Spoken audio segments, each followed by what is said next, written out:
திருச்சி மாவட்டம் சிறுக்கனூரில் விடுதலை சிறுத்தைகள் கட்சி ஒருங்கிணைக்கும் மாபெரும் வெல்லும் சனநாயகம் மாநாடு ஜனவரி 26 சனநாயகம் காக்க அனைவரும் பாரீர். நெஞ்சிற்கினிய நேயர்களுக்கு அன்பிற்கினிய வணக்கங்கள். சிலருக்கு திண்டாட்டம், ஒருவருக்கு கொண்டாட்டம். இந்த இந்தியா கூட்டணி இருக்கு இல்லைங்களா, அங்க உள்ள எக்கச்சக்கமான பஞ்சாயத்துகள் வெடிச்சுக்கிட்டு இருக்க, திண்டாடி கொண்டு இருக்க, அப்புறம் என்ன நாங்க கொண்டாடாமலா இருப்போம் அப்படின்னு ஹாப்பி மனநிலையில இருக்காங்க பாஜகவினர். இதுல இருக்கு ஆனா இல்ல அப்படிங்கிற ரீதியில தான் அவங்களுடைய அதிரடி அறிவிப்பும் இருந்ததுங்க. அதாவது காங்கிரசுடன் எங்களுக்கு உறவு இல்லை அப்படின்னு இந்தியா கூட்டணியில அந்த முதல் செங்கலையும் உருவி இருக்காங்க மம்தா. இதுதான் இந்தியா கூட்டணியில ஏனைய கட்சிகளுக்கு மிகப்பெரிய ஷாக்காகவும் மாறி இருக்கு. குறிப்பா ராகுல் காந்தி அப்புறம் காங்கிரஸ் கட்சியினர் இதை ஒட்டி நிறைய ஆலோசனைகளை செஞ்சுட்டு இருக்காங்க. அதே நேரத்துல மதுரையில இருந்த மு.க. ஸ்டாலின் அவருக்கும் இந்த தகவல்கள்லாம் போக அவரு லிட்டில் அப்செட். அங்கிருந்து சில பல முயற்சிகள், சமாதானம், அடுத்த கட்டமாக இந்தியா கூட்டணிக்குள்ளார ஓடிக்கொண்டிருக்கிற இந்த நெருக்கடிகளை சமாளிக்க சில பல வியூகங்கள், திட்டங்கள்னு இங்க இருந்தும் சில முயற்சிகள் எடுத்துட்டு இருக்காங்க. அதே நேரத்துல இதை தங்களுக்கு சாதகமாக பயன்படுத்தி இதை முழுமையாக இந்தியா கூட்டணியை உடைக்க பாஜகவும் சில திட்டமிடல்களை முன்னெடுத்துட்டு இருக்காங்க. ஸோ சமாளிக்கிறாங்க, இவங்க தீவிரமா வராங்க.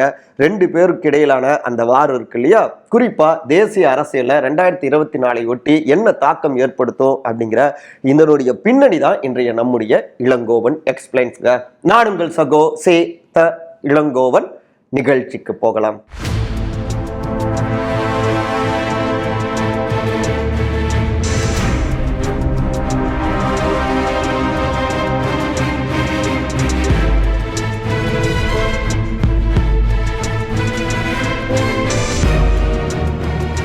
இந்தியா கூட்டணி முதல் செங்கலை உருவிய மம்தா. ஈகோ வார். காரணம் என்ன? வருகின்ற நாடாளுமன்ற தேர்தலில் நம்முடைய மேற்கு வங்காளத்துல நாங்கள் திரிணாமுல் காங்கிரஸ் கட்சியினர் தனித்து தாங்க போட்டியிட போறோம். ஆனாலும் நாங்க இந்தியா கூட்டணியில தாங்க இருக்கோம். என்னங்க சொல்றாங்க, இருக்கு ஆனா இல்லைங்கிற மாதிரி இருக்கு அப்படின்னு பலரும் அப்படியே தலையை சுரிஞ்சிட்டு இருக்க, இப்படியான ஒரு அதிரடி கருத்தை சொல்லி இந்தியா கூட்டணி கட்சிக்குள்ளார பரபரப்பை ஏற்படுத்தினது வேற யாரும் இல்ல, மேற்கு வங்காளத்துடைய முதலமைச்சரான மம்தா பானர்ஜி அவர்கள். ஏன் இப்படி அவங்க பேசினாங்கன்னு யோசிச்சுட்டு இருந்த நேரத்துலதான் எங்க ராகுல் அவர்கள் இந்திய ஒற்றுமை நீதி பயணம் மேற்கொண்டுகிட்டு இருக்காரு. நல்ல விஷயம்தான். அப்படி இருக்க எங்களுடைய மேற்கு வங்காளத்துக்கும் அவர் வராரு. கூட்டணி கட்சி அப்படிங்கிற அடிப்படையில ஒரு மரியாதை நிமித்தமா கூட எந்த விதமான தகவலையும் அவர் தெரிவிக்கல. இது எப்படிங்க சரியாகும் அப்படின்னு மம்தா அவர்களும் கேள்வியை முன் வச்சிருக்காங்க. இது இன்னைக்கு நேத்திக்கு பிரச்சனை கிடையாதுங்க, முன்னாடி இருந்துட்டு இருக்கு. கொஞ்ச நாட்களுக்கு முன்னாடி காங்கிரஸ் கட்சியை பொறுத்த வரைக்கும் 2 தொகுதிகள் தாங்க கொடுக்க முடியும் மக்களவை தேர்தலில் அப்படின்னு திரிணாமுல் காங்கிரஸ் அறிவிச்சிருந்தது. ஏன்னா 2014 ஆண்டு தேர்தலில் காங்கிரஸ் 4 தொகுதியிலையும் 2019 பார்த்தோம்னா 2 தொகுதியிலையும் தான் அவங்க வெற்றி அடைஞ்சாங்க. அப்படி இருக்க 42 தொகுதி இருக்கக்கூடிய மேற்கு வங்காளத்தில் காங்கிரஸுக்கு அதிக தொகுதியை கொடுக்க முடியாதுங்கிறதா திரிணாமுல் காங்கிரஸ் உடைய வாதம். ஆனா காங்கிரஸ் கட்சியை பொறுத்த வரைக்கும் அங்க 10-12 தொகுதிகளை அவங்க எதிர்பார்த்துட்டு இருந்தாங்க. எப்படிங்க செல்வாக்கு இல்லாத கட்சிக்கு கொடுக்க முடியுங்கிறதா 2 கட்சிக்கு இடையில அங்க ஒரு வாராவே சமீப நாட்களாக ஓடிக்கொண்டிருந்தது. இதற்கு முன்னாடி கொஞ்சம் அப்படியே முன்னாடி பிளாஷ்பேக் போனோம்னா, தொடக்கத்துல இருந்தே அந்த ஒருங்கிணைப்பாளர் பதவி அப்படின்னு பார்த்தோம்னா அதுலேயும் காங்கிரஸ் உடைய தேசிய தலைவர் திரு மல்லிகார்ஜுன கார்கே அவர் கூடுதலாக முன்னிலைப்படுத்தினாங்க. பிரதமர் வேட்பாளர் யாரு அப்படின்னு பேசப்பட்ட போது கூட மல்லிகார்ஜுன கார்கேவை மம்தா போன்றவர்கள் மேலும் பலர் கூடுதலா விரும்பினாங்க. அப்ப திரு ராகுல் காந்தி பிரதமர் வேட்பாளராக வரக்கூடாது அப்படிங்கிறதுல தெளிவாக இருக்காங்க மம்தா அப்படிங்கிறது புரிஞ்சிக்க முடியுது. இது காங்கிரஸ் கட்சிக்கு ஒரு நெருடலை ஏற்படுத்திக்கிட்டு இருந்திருக்கு. மேலும் அகில இந்திய அரசியல்ல பிரதமர் திரு நரேந்திர மோடியை நிறைய விஷயங்கள்ல மம்தா காத்திரமாகவே அவங்க எதிர்த்து இருந்திருக்காங்க. அதன் மூலமாக அகில இந்திய அளவுல அவங்களுக்கு ஒரு இமேஜும் உருவாகி இருக்கு. மோடி வெர்சஸ் மம்தான்னு இருக்கிறத உள்ளூர அவங்களும் விரும்பிட்டு இருக்காங்க. இந்த தேர்தலை ஒட்டி அந்த முக்கியத்துவத்தை குறைச்சிக்க மம்தா விரும்ப கிடையாது. இப்படி 2 கட்சிகளுக்கு இடையே மேற்கு வங்காளத்துல பெரிய கலேபரமே நடந்துட்டு இருக்க இந்த நேரத்துல தான் நாங்களும் தனித்தே தான் போட்டியிடுவோம் எங்களுடைய பஞ்சாப் மாநிலத்துல அப்படின்னு அதிரடியாக அறிவிச்சாரு ஆம் ஆத்மி கட்சியுடைய பஞ்சாப் முதலமைச்சரான திரு பகவத் மான். மம்தா, அகிலேஷ் கெஜ்ரிவால், ராகுலை பதற வைக்கும் மூவர், காங்கிரஸை பயமுறுத்தும் 204 தொகுதிகள். காங்கிரஸ் கட்சியை பொறுத்த வரைக்கும் ஏற்கனவே ஆண்டு கொண்டிருந்த மாநிலங்களையும் கூட சமீபத்தில் இழந்திருக்காங்க. புதிதாக தெலுங்கானாவெல்லாம் கைப்பற்றினாலும் கூட வட மாநிலங்கள்ல பெரும்பாலும் தங்களுடைய செல்வாக்கை சரிவை சந்திச்சிருக்காங்க சமீபத்தில் காங்கிரஸ். ஆனா தேர்தலில் அதிக அளவில், அதாவது 272 மெஜாரிட்டியை வந்து தீர்மானிக்கக்கூடிய தொகுதிகள் அப்படின்னு பார்த்தோம்னா பெரும்பாலும் வட மாநில மற்றும் வடகிழக்கு மாநிலங்களாக இருக்குங்க. இன்னும் குறிப்பிட்டு சொல்லணும்னா உத்தரப்பிரதேசம் எடுத்துக்கிட்டோம்னா 80 தொகுதிகள் இருக்கு, பீகார் எடுத்துக்கிட்டோம்னா 40 தொகுதிகள் இருக்கு, மேற்கு வங்காளம் எடுத்துக்கிட்டோம்னா 42 தொகுதிகள் இருக்கு, இந்த பக்கம் பஞ்சாப் எடுத்துக்கிட்டோம்னா 13 தொகுதிகள் இருக்கு, அதுக்கடுத்து மத்திய பிரதேசம் எடுத்துக்கிட்டோம்னா 29 தொகுதிகள் இருக்கு. இப்படி இவை எல்லாவற்றையுமே நீங்க சேர்த்து பார்த்தோம்னா கிட்டத்தட்ட ஒரு 204 தொகுதிகள் வருதுங்க. இதுவே மிக பெரும்பான்மையானதாக இருக்கு. இங்க எல்லாமே காங்கிரஸ் பெரிய அளவுல சக்தியோட இல்ல. இப்ப உத்தரப்பிரதேசம் எடுத்துக்கிட்டோம்னா அங்க வந்துட்டு செல்வாக்கோடு பாஜக இருக்காங்க. மாற்றாக பார்த்தோம்னா அங்க வெற்றி தோல்வியை தீர்மானிக்கிறதுல யாதவ் சமூக மக்களுடைய, பிற்படுத்தப்பட்ட மக்களுடைய, மிகவும் பிற்படுத்தப்பட்ட மக்களுடைய வாக்கு வந்துட்டு முக்கியமானதாக இருக்கு. அங்க வந்துட்டு முன்னாள் முதலமைச்சரான திரு அகிலேஷ் யாதவ் அவர் வந்துட்டு ஒரு முன்னணி சக்தியாக அவர் இருந்துகிட்டு இருக்காரு பாஜகவை எதிர்க்கிறதுல. இந்த பக்கம் பீகார் எடுத்துக்கிட்டோம்னா முதலமைச்சர் திரு நிதிஷ்குமார், அப்புறம் துணை முதலமைச்சர் திரு தேஜஸ்வி யாதவ் செல்வாக்கோடு இருக்காங்க.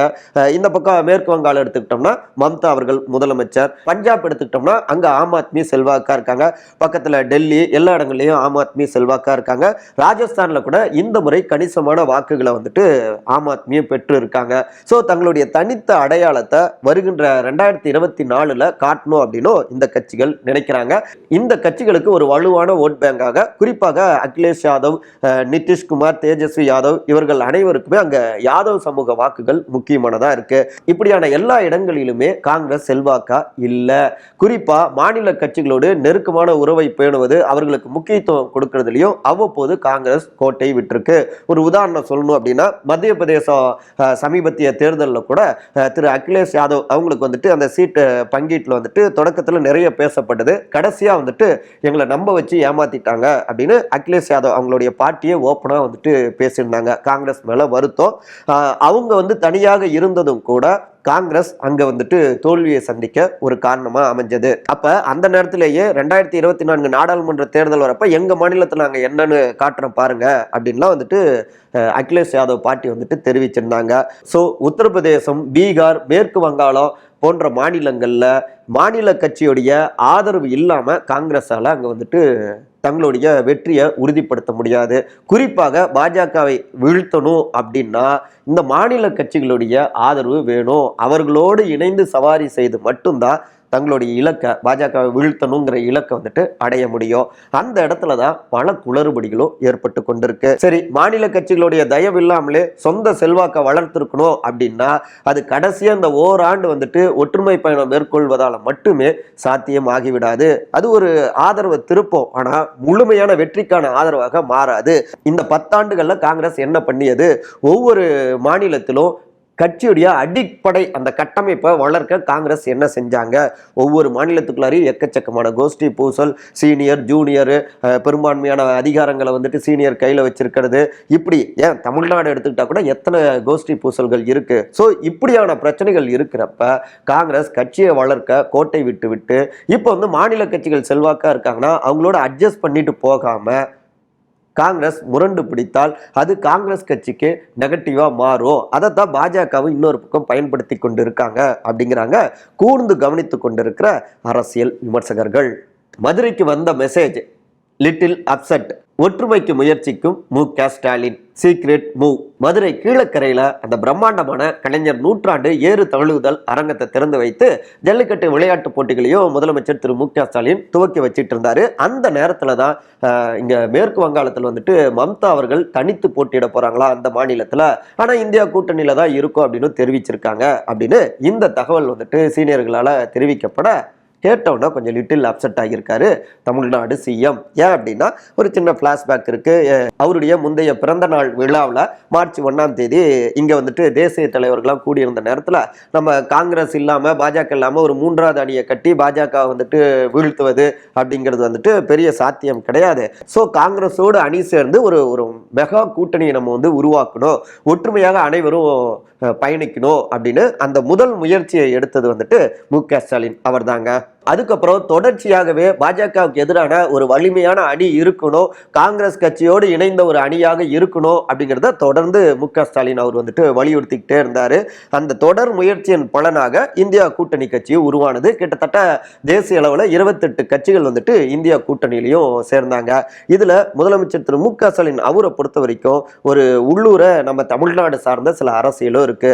பாஜக தமிழ்நாட்டில் தீவிரமாக கால் பதிக்கணும் அப்படின்னு தொடர்ந்து முயற்சி செஞ்சுக்கிட்டே இருக்காங்க.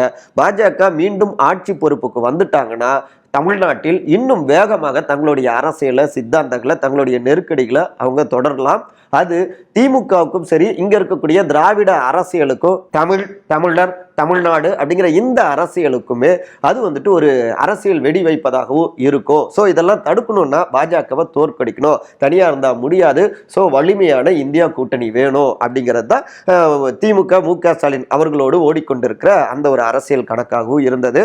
அப்புறம் இன்னும் பர்சனலா சொல்லணும்னா பாஜக மறுபடியும் ஆட்சி பொறுப்புக்கு வந்துட்டா திமுக மீதும் திமுக அமைச்சர்கள் மீதான அந்த நெருக்கடிகளும் இன்னும் தீவிரமாகும். பழைய ஃபைல்ஸ் எல்லாமே தூசு தட்டப்படும், அதுவும் பெரும் குடைச்சலாக மாறும். அப்படிங்கிறதால இதெல்லாம் முன்கூட்டியே தடுக்கணும் அப்படின்னு இந்தியா கூட்டணி உருவாக்கத்துல ரொம்ப முக்கியத்துவம் கொடுத்துட்டு இருந்தாங்க, முன்னுரிமை கொடுத்துட்டு இருந்தாங்க திமுக. புரியுது இல்லைங்களா இந்த குட்டி பிளாஷ்பேக்கு? சரி, இப்படி கஷ்டப்பட்டு உருவாக்கி கொண்டிருந்த இந்தியா கூட்டணி கட்சி அடிக்கடி உள்ளுக்குள்ளார சில பல முரண்பாடுகளும் வரும்ல. ஏன்னா ஒரு ஐபிஎல் டீம் இருக்குன்னா எல்லோருமே சச்சின் டெண்டுல்கர், எல்லோருமே டோனி, எல்லோருமே கோலியாக இருந்து எல்லோருமே வந்துட்டு ஆஸ்திரேலியா கம்யூன்ஸாக இருந்தாங்கன்னா அப்புறம் வந்துட்டு ஒரு சரியாக வராதுல்ல. அப்படியாகத்தான் இங்கே எல்லா கட்சிகளும் தனித்த செல்வாக்கோடு அதிகார பலத்தோடு அவங்க இருக்காங்க. அவங்கள சமாளிக்கிறதே ஒரு பெரும்பாடாக இருந்தது.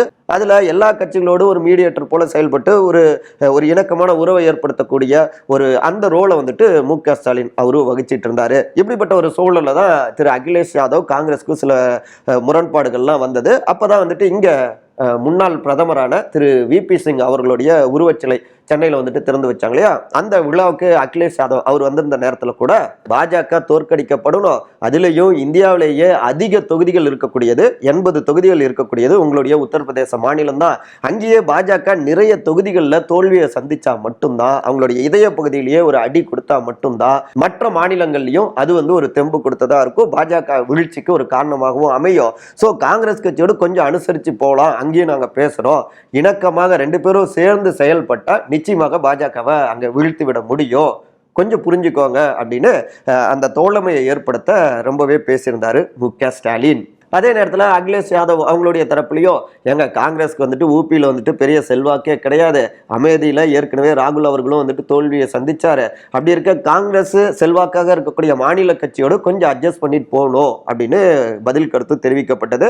அந்த விஷயங்களையும் நாங்கள் கொண்டு போகிறோம் அப்படின்னு இங்கே மு.க. ஸ்டாலின் அவர்களுடைய தரப்புலையும் வந்துட்டு சொல்லப்பட்டிருந்தது. இந்த அளவுக்கு வந்துட்டு ஒரு நெருக்கமான உறவு வேணும் அப்படின்னு பல முயற்சிகளும் எடுக்கப்பட்டது அப்படிங்கிறாங்க திமுகவில் இருக்கக்கூடிய சீனியர் தலைவர்கள். அதுக்கப்புறம் டெல்லி முதலமைச்சர் திரு அரவிந்த் கெஜ்ரிவால் அவங்க தரப்புலையோ அடிக்கடி காங்கிரஸோடு ஒரு முரண்பாடு வரப்ப அங்கேயும் சமாதானம் பேசினாங்க. திமுக தரப்புல இருந்து தொடர்ச்சியாக மேற்கு வங்காளத்துடைய முதலமைச்சர் மம்தா அவர்களோட பேசிட்டு இருந்தாங்க. இப்படி ஒரு இந்தியா கூட்டணி உடையாம பார்த்துட்டு இருந்தாங்க. இந்த நேரத்துல தான் இப்படி மம்தா அவர்களுடைய அறிவிப்பு திமுக சைடில் வந்துட்டு ரொம்பவே அதிர்ச்சியை கொடுத்திருந்தது. உடனடியாக அதாவது வெளிநாடு செல்வதற்கு முன்பாக வந்துட்டு பேசி ஒரு நெருக்கத்தை ஏற்படுத்தி ஒற்றுமையான எதிர்கால பயணத்தை வந்துட்டு அதற்கு வித்திடணும் அப்படின்னு சில முயற்சிகளும் திமுக எடுக்க இருக்காங்க. சமீபத்தில் இப்போ மம்தா அவர்கள் ஒரு விபத்து ஏற்பட்டு அவங்க வந்துட்டு அடிபட்டிருக்காங்க இல்லையா, ஸோ நலம் விசாரிப்பு பேசுவதற்காகவோ அதன் தொடர்ச்சியாகவே இந்த அரசியல் ரீதியிலான விஷயங்களையும் முன்னெடுக்கவும் திமுக திட்டமிட்டிருக்காங்க. நிச்சயமாக காங்கிரஸ், திரிணாமுல் காங்கிரஸ், ஆம் ஆத்மி அப்படின்னு எல்லா தரப்பிடமும் பேசி, கம்யூனிஸ்ட் கட்சிகள் அவங்களோடவும் பேசி இந்தியா கூட்டணி உடையாம பார்த்துக்கணும் அப்படிங்கிறதுல கூடுதல் முனைப்பு காட்டுறாரு நம்முடைய சிஎம். ஸோ நிச்சயமாக அது சக்சஸ் ஆகும், பாஜகவை வீழ்த்துவோம் அப்படின்னு உறுதியாக இந்த பின்னணிகளை பகிர்ந்துக்கிறாங்க அறிவாலயத்தில் இருக்கக்கூடிய மிக சீனியர் உடன்பிறப்புகள். அடிச்சு உடைச்சு ஆடும் பாஜக, கையில் எடுத்திருக்கும் பிற்படுத்தப்பட்டோர் அரசியல். இந்தியா கூட்டணியில செங்கல்லாம் கூட இல்லைங்க, ஒரு சின்ன மணல் துகள் வந்துட்டு கீழே விழுந்தா கூட ஆஹா பெரும் சரிவு அப்படின்னு கொண்டாடுற ஒரே கட்சியாக இருப்பது வேற யாரும் இல்லை, பாஜக தாங்க. ஏன்னா பாஜகவுக்கு இந்தியா கூட்டணி குடைச்சலாக இருக்கு. ஸோ உள்ளுக்குள்ளார ஏற்படுகின்ற அந்த முரண்பாடுகள் அதை கூர்மையாக்கி முதன்மையானதாக மாற்றி உடைவை ஏற்படுத்துவதில் ஒரு இலக்காகவே ஒரு அஜெண்டாவாகவே வச்சு பாஜக செயல்பட்டு இருக்கு. குறிப்பா மிகவும் பிற்படுத்தப்பட்டவருடைய அரசியல், அவங்களுடைய சாதிவாரி கணக்கெடுப்புலாம் நடத்தணும் அப்படின்னு காங்கிரஸ் கோரியது. அடுத்து வரக்கூடிய தேர்தலில் இந்த அரசியல் தீர்மானிக்கக்கூடியதாக இருக்கும். அதை புரிஞ்சுக்கிட்ட பாஜக என்ன பண்ணாங்கன்னா, நம்ம ஏற்கனவே முந்தைய செக்மெண்ட்ல சொன்ன மாதிரி வெஸ்ட் பெங்கால், அதுக்கப்புறம் பீகார், அப்புறம் உத்தரப்பிரதேசம்னு சொல்லி கிட்டத்தட்ட ஒரு 162 தொகுதிகள் இங்க இருக்கு இல்லையா. இங்க பெரும்பாலும் யாதவ் சமூகத்தினருடைய வாக்குகளும் இருக்கு, மத்திய பிரதேசத்திலயும் இருக்கு. அதை மையமிட்டு தான் மத்திய பிரதேசத்துடைய முதலமைச்சராக திரு மோகன் யாதவ் அவரையே பாஜக நியமிச்சது. இது அப்ப அப்படின்னா அடுத்த கட்டமாக பார்த்தோம்னா தற்போது திரு கர்பூரி தாகூர் அவர்களுக்கு பாரத் ரத்னா விருது அதையே பாஜக அறிவிச்சிருக்குங்க. பீகார்ல 2 முறை அவர் முதலமைச்சராக இருந்தாரு.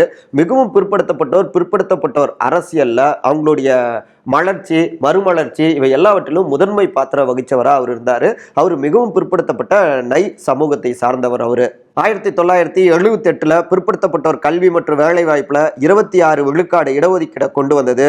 அப்புறம் அந்த இடஒதுக்கீட்டுல மிகவும் பிற்படுத்தப்பட்டோருக்கு 8 விழுக்காடு, அப்புறம் பெண்களுக்கு 3 விழுக்காடு அப்படின்னு அவர் கொண்டு வந்தது. இவை எல்லாமே மிகப்பெரிய ஒரு புரட்சியாகவும் பார்க்கப்பட்டதுங்க. ஜன் நாயக், அதாவது மக்களின் நாயகன் அப்படின்னு இப்ப வர அவர் கொண்டாடப்பட்டு கொண்டிருக்கிறார். அவருடைய பிறந்த தினம் வரப்போகிறது. ஸோ அதை மையமிட்டு இத்தனை ஆண்டுகள் கழித்து பாஜக அவருக்கு பாரத் ரத்னா விருதை அறிவிச்சிருக்காங்க. உண்மையிலேயே அவருக்கு மரியாதை செலுத்துவதற்காக அந்த விருது கொடுக்கப்பட்டிருக்கு, அது நிஜம்தான். அதே நேரத்தில் அவர் இறந்து சுமார் 35 ஆண்டுகள் கழித்து பாஜக இப்ப இந்த விருது கொடுத்ததற்கு பின்னாடி அரசியல் ஆதாயமும் இருக்குங்க. சமீபத்தில் பீகாருடைய முதலமைச்சரான திரு நிதிஷ்குமார் அவர் வெளியிட்ட சாதிவாரி கணக்கெடுப்பு பட்டியல் இருக்கு இல்லையா, அதுல பார்த்தோம்னா மிகவும் பிற்படுத்தப்பட்டோர் மக்கள் சுமார் 37 விழுக்காடு இருக்காங்க, அப்புறம் பிற்படுத்தப்பட்டோர் மக்கள் 27 விழுக்காடு இருக்காங்க. ஸோ இதுவே கிட்டத்தட்ட 60 விழுக்காடு தாண்டுகிறது. வெற்றி தோல்வியை தீர்மானிக்கிறதுல முக்கியமானவர்களாக இருக்காங்க. இவை எல்லாவற்றையும் கணக்கிட்டு தான் உடனடியாக இந்த விருதையும் பாஜக அறிவிச்சிருக்கு. ஸோ பாஜகவுடைய எல்லா நகர்வுகள்லையும் முக்கியத்துவமும் கொடுக்குறாங்க, உரிய மரியாதையும் கொடுக்குறாங்க. அதே நேரத்தில் பின்னணியில வாக்கு அரசியலும் பக்காவாக இருக்கு. இப்படி எதிரி, அதாவது இந்தியா கூட்டணியில் இருக்கக்கூடிய செல்வாக்கான மாநில கட்சிகள் அவங்களுடைய வாக்கு வங்கியான அந்த பிற்படுத்தப்பட்டோர் அரசியல் அதை கொஞ்சம் கொஞ்சமாக தன்வயப்படுத்துவது, அதன் மூலமாக அங்க ஒரு நெருக்கடியை கொடுப்பது, அதே நேரத்தில் தங்களுடைய வலிமையான வாக்கு வங்கியான அந்த இந்துத்துவம் அரசியல் அப்படிங்கிறதையும் இன்னும் தீவிரமாக முன்னகர்த்துவது. அதில் ஒன்றாகவும் அயோத்தியில சமீபத்தில் திறக்கப்பட்ட ராமர் கோயில். ஸோ இவை எல்லாமே 2024 தேர்தலில் ஒரு முழுமையான ஹேட்ரிக் வெற்றியை கொடுக்கும் அப்படின்னு பாஜக வலுவாக நம்புகிறது அப்படிங்கிறாங்க கமலாலயத்தில் இருக்கக்கூடிய சில சீனியர் நிர்வாகிகள். நம்ம காணொலியோடைய நிறைய பகுதிக்கு வந்தாச்சுங்க. தேர்தல் பாக்ஸிங் களம் முன்ன விட அனல் வீசி கொண்டிருக்குங்க. ஒவ்வொருத்தருமே நாக் அவுட்ல எதிரியை வீழ்த்தி விட வேணும் அப்படின்னு முனைப்பு காட்டிட்டு இருக்காங்க. ஒவ்வொரு பஞ்சுமே பயங்கரமா இருந்துட்டு இருக்குங்க. இந்த நேரத்தில் மாபெரும் குத்துச்சண்டை வீரரான மைக் டைசன் அவர்கள், சூப்பர் இல்லையா, அவர் சொன்ன ஒரு கோட்டு தான் நினைவுக்கு வருது. நீங்கள் வெற்றி பெறணும், சக்ஸஸ்ஃபுல்லான ஒரு வீரனாக இருக்கணும் அப்படின்னா உங்களுடைய பயத்தை நீங்கள் எதிர்கொள்ளணும், அதை பார்த்துக்கலாம் அப்படின்னு சொல்லி அதற்கு எதிராக பஞ்ச் கொடுக்கணும். ஏன்னா மன்னர்கள் பிறப்பதில்லை, அவர்கள் உருவாகிறார்கள். பயத்தை எதிர்கொண்டு அடித்து நொறுக்குனா வெற்றி நிச்சயம் மன்னராகிட முடியும் அப்படின்னு சொல்லியிருக்காரு. அதே நேரத்தில் யாருக்காக நம்ம இப்படி சண்டை போடணும் அப்படின்னா உண்மையிலேயே எளிய மக்களை அதிகாரத்தில் கொண்டு போய் உட்கார வைக்கணும் அப்படிங்கிற அந்த அரசியலுக்காக இருக்கணும். மற்றபடி இதே போன்ற அரசியல் சார்ந்த காணொலிகளுக்கான விகடன் டிவியை சப்ஸ்கிரைப் பண்ணுங்க. மறக்காம உங்களுடைய சிறந்த கருத்துக்களை கருத்துரை பகுதியில் பதிவு செய்யுங்க. அனைவரும் அன்பால் ஒருங்கிணைந்திருப்போம். நன்றி, வணக்கம். திருச்சி மாவட்டம் சிறுக்கனூரில் விடுதலை சிறுத்தைகள் கட்சி ஒருங்கிணைத்து முதலமைச்சர் மு க ஸ்டாலின், அகில இந்திய காங்கிரஸ் தலைவர் மல்லிகார்ஜுன கார்கே உள்ளிட்ட இந்திய கூட்டணி தலைவர்கள் ஒன்று கூடும் மாபெரும் வெல்லும் சனநாயகம் மாநாடு ஜனவரி 26 சனநாயகம் காக்க அனைவரும் பாரீர். உலகம் ரொம்ப வேகமா போய்கிட்டு இருக்கு. நம்ம அப்டேட் ஆகலைன்னா, நம்மளை சுத்தி என்ன நடக்குது நம்ம தெரிஞ்சுக்கலன்னா காணாம போயிடுவோம். அரசியல், சினிமா, முதலீடு, ஆன்மீகம், விவசாயம் உள்ளிட்ட அனைத்தையும் விரல் நுனியில தெரிஞ்சுக்க விகடன் ஆப் டவுன்லோட் பண்ணுங்க. விகடன் டிஜிட்டல் இதழில் சப்ஸ்கிரைப் பண்ணுங்க. லிங்க் டிஸ்கிரிப்ஷன்ல இருக்கு. நன்றி.